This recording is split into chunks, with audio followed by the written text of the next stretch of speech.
This is THV 11 News at 6. Hello, and thanks for joining us on this Tuesday evening. I'm Brooke Buckner. Over the last couple of days, we've seen a lot of rain and a lot of storms, and unfortunately, as we close out this Tuesday, more is on the way. Tom, when can we expect that to move through?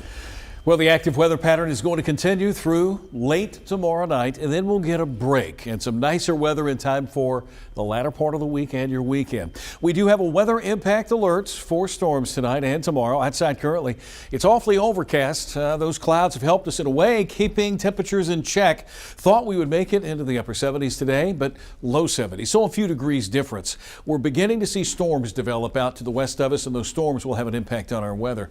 A little here in southeast Arkansas. This activity is lifting to the northeast, but in Oklahoma and Texas, storms are really coming together, and it's this activity that is going to be pushing toward Arkansas later tonight and tomorrow morning. I'm going to show you the latest future cast here in just a few moments, but here's what you can expect moving forward tonight. Storms, some could be strong to severe entering western Arkansas late.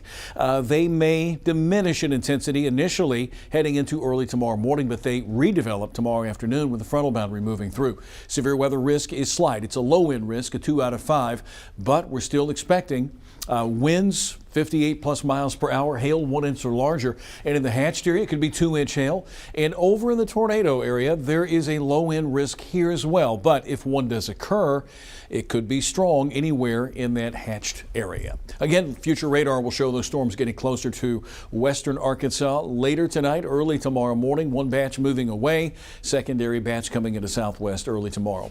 I'll have more on the timing and the latest information for you in just a few minutes. Brooke, back to you. All right, thank you, Tom. All new tonight at 6. The new event center in North Little Rock is now open, and today we got an up-close look. The 31,000 square foot space includes a ballroom, meeting rooms, a catering kitchen, and more. City leaders like Mayor Terry Hartwick call it the crown jewel of what they're marketing as the Arena District. This just doesn't happen with just us guys up here. This takes a team effort from everybody in this room. You took time to come see something the city of North Rock has never, ever had. Think about it. We can entertain guests. As Daryl says, it's like throwing a pebble in a pond. The waves just keep going out and out and out. The project was more than 2 years in the making. It started in February of 2024 and is now finished. A deadly police shooting has prompted Pine Bluff PD to clear the air. And while local prosecutors cleared the officer responsible, the new police chief still thinks changes are needed. THV 11's Tanya Motorzitsky is back from a special news conference where leaders talked about the shooting and officer training.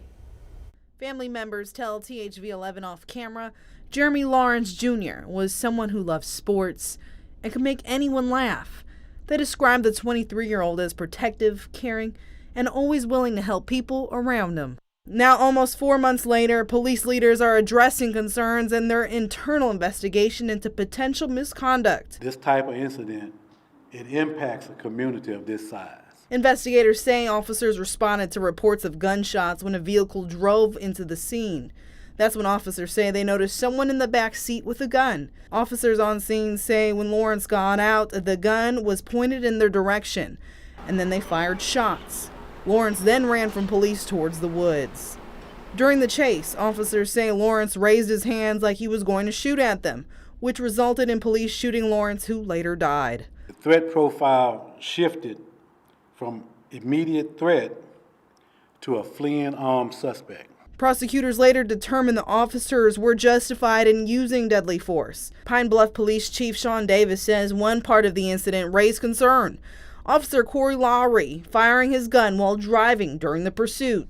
We trained to do that. However, Chief Davis says there were policy failures. Officer Lowry discharged a weapon while operating a moving patrol vehicle, steering with one hand, and under the Unsafe Act, this conduct reduces vehicle control, divided attention between driving and aiming. He adds under his administration, he wants to see policy changes and clarification. I think it needs to be more clarity, especially concerning the shooting from the vehicle, more clarity with our use of force, more training, and give us more options before the actual use of a deadly force. In Pine Bluff, Tanya Motorzitsky, THV 11 News. Tanya, thank you. Lowry has since resigned from the department. That ended the internal investigation against him. The 2 others involved remain on the force. Over to an update now on the high school basketball fight between Barton and England that we first told you about last night. The Arkansas Activities Association has announced a total of 12 players have been suspended, 7 of those from England, 5 from Barton. Those 5 will be ineligible to compete in this weekend's state championship game in Hot Springs. The AAA released a statement today saying in part what happened at the end of the game was unacceptable and does not reflect the values of education-based athletics. However, they did go on to say there were numerous individuals from both teams that tried to do the right thing.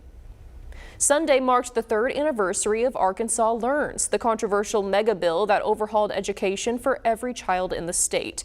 3 years in, state leaders say it's working as intended. THV 11's Carter Thweet joins us in studio to tell us why. Carter?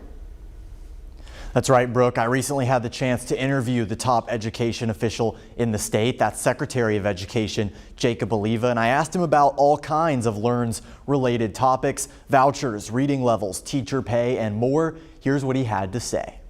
There's so much to celebrate with the signing and implementation of Arkansas Learns. Secretary Oliva and I started off discussing the new reading standards to pass 3rd grade. Why is this such a priority for you? And if people feel those levels are too strict, what would you say to that? A lot of people say that this is a third grade retention policy, but it's really about a promotion policy.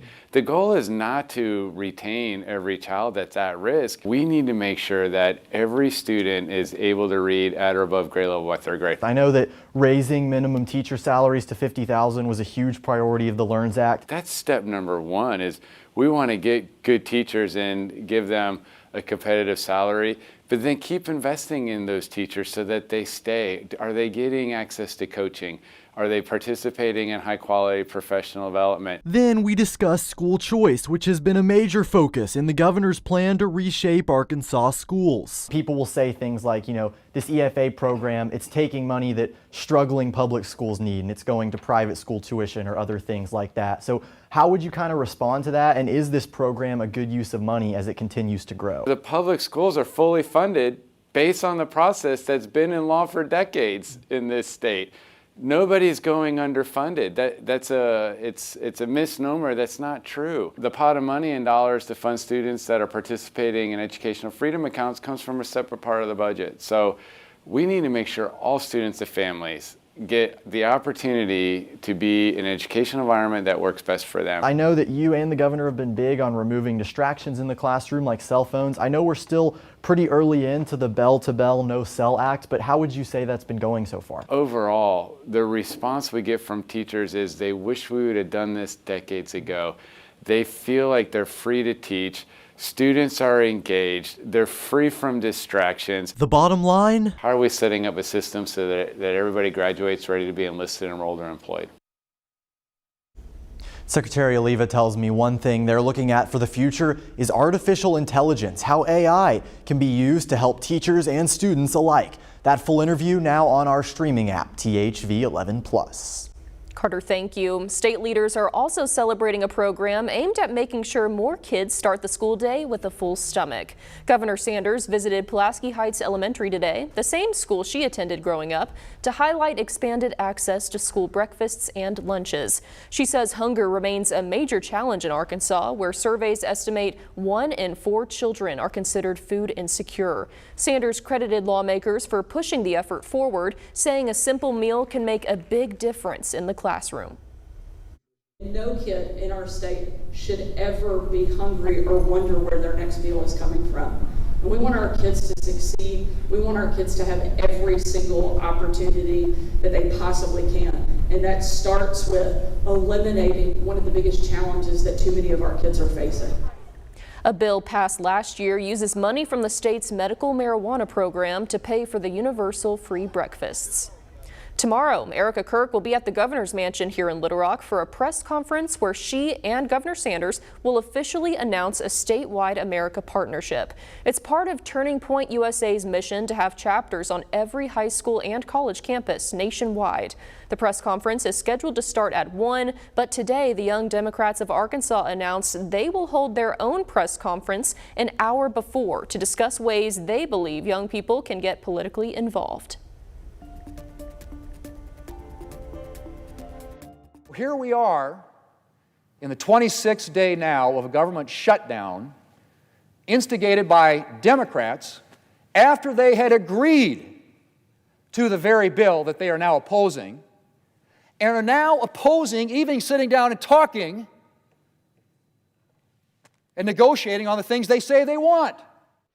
Senate Majority Leader John Thune at the nation's capital today saying Democrats are the reason a deal has not been reached. Senate Minority Leader Chuck Schumer, however, has responded to that claim, saying it's false and saying they are in constant communication with the White House. Either way you put it, Department of Homeland Security employees have gone nearly a month without a paycheck, and the effects of that are now starting to be felt. Lines at security checkpoints stretched for hours at airports across the country to start the week. And with the start of spring break right around the corner, we're looking into what you can expect when traveling. That's coming up tonight on 6:30 Central. But still to come here at 6, are you still working to recover after the time change Sunday? Yeah, me too. What experts say you can do to help after the break. Storms overnight, so have a way to receive severe weather information and also track along with us on radar, live radar 24/7. If you have THV 11 Plus, you already have access to live radar 24/7. Again, storms are in the offing. I'll talk about the timing when we come back.